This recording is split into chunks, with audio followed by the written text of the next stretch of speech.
খুব শীঘ্রই ছেলে আবরাম খান জয়কে পড়াশোনার জন্য বিদেশে পাঠাবেন অপু, এমন সিদ্ধান্ত নিয়ে বেশ চর্চা হয়েছিল সিনেমা হলে। তবে নতুন বছরের শুরুতেই অপু জানালেন জয়কে বিদেশে পাঠানো নিয়ে তার চিন্তা ভাবনার পরিবর্তন এসেছে। এর কারণটা নাকি বাবা ছেলের মধুর সম্পর্ক।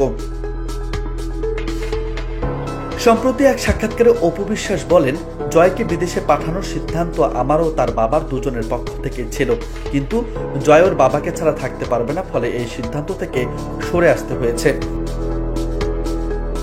বাবাকে ছাড়া থাকতে না পারার কারণ ব্যাখ্যা করে এই নায়িকা বলেন, আসলে জয় ওর বাবাকে প্রচন্ড ভালোবাসে, ওর বাবা ওকে প্রচন্ড ভালোবাসে।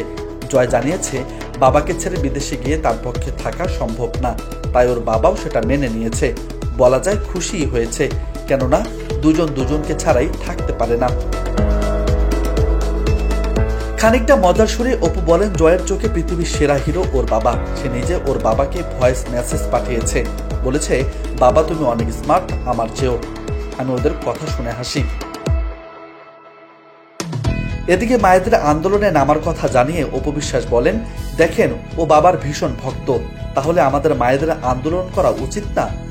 আমরা মায়েরা আন্দোলন করব, এত কষ্ট করে বাচ্চাকে লালন পালন করলাম, আর দেখেন না তারা বাবা ভক্ত হয়ে যায়, মায়ের চেয়েও বাবাকে বেশি ভালোবাসে।